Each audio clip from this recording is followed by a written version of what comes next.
Okay, in the last video we talked about sharing of numbers and why it is counterproductive and how it has over time caused brokers and underwriters to release quotes very late in the game, and this of course hurts clients in their ability to analyze options, hurts clients in the ability to negotiate additional price reductions possibly, and it's just a very frustrating process overall for clients.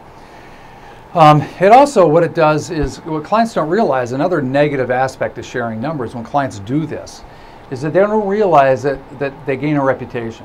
And so, for example, brokers who are very competitive might work really hard on an account if they figure out at the end of the day that, wait a minute, I delivered a really good quote and all the client did was take it and give it to another broker, typically the incumbent broker, and then the incumbent broker matched it or came close enough to keep the business.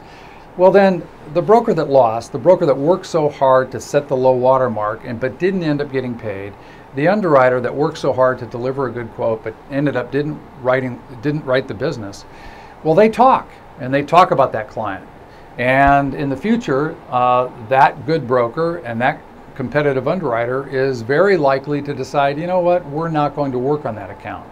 And some clients develop a reputation and they don't even realize it, that behind the scenes there are insurance companies that are simply giving them kind of a black mark, and they don't want to work on that account in the future because they feel that, you know, they don't play fair and that it's really not a fair competition.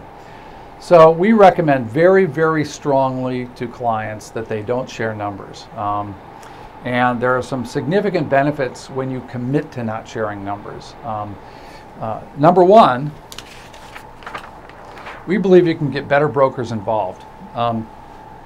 When a client says, listen, I play a fair competition, I don't share numbers, I don't tell the current broker what any competing broker's numbers are and vice versa, and really commit to that and develop a reputation for that, better brokers will want to compete for that business. That's number one. And obviously better brokers have the capability of bringing in better pricing because they work harder and they build more arguments and they actually negotiate harder with the underwriters, etc. A lot of good brokers don't like to compete for business because it is so common that they do all the work to deliver a low price and then the numbers are shared and they don't get paid.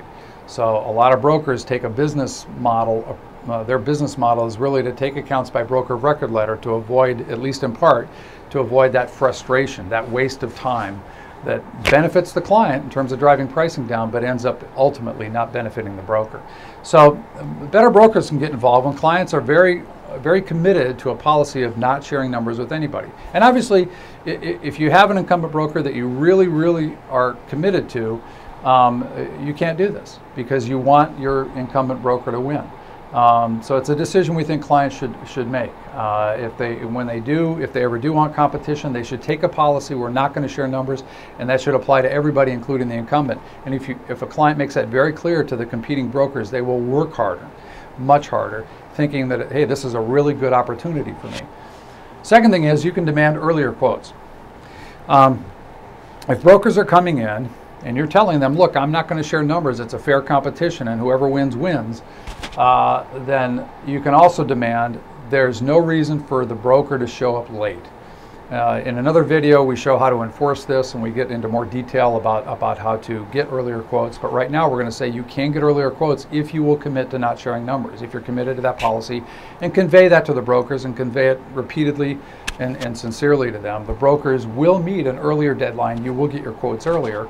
And that allows you, of course, to carefully analyze coverages with time. You can also have time to renegotiate pricing. You don't want to share numbers, but you have time to actually try to drive pricing down if that's appropriate. And ultimately, we think clients who don't share numbers end up with better pricing. You know, when a client shares numbers, one of the big fallacies of sharing numbers in insurance is that because insurance is so subjective, it's so fluid, business insurance pricing is, that let's say you have one broker that comes in at $47,000, the same example I used before, and you have another broker at $58,000. And so you want the broker who's at $58,000 to win, so you say, look, I have a quote of $47,000. Well, that broker goes to his underwriter and he drives the pricing down and maybe he gets to $49,000. You say, that's close enough, we have a good relationship, I'll pay the extra $2,000 to keep you. Well, what you foreclose is your opportunity to try to drive the broker down with the price at $47,000. You may have left money on the table by doing that. And we go into the technique on how to do that properly in a future video. But a lot of reasons not to share numbers, and we think most, if not all, clients should commit to that.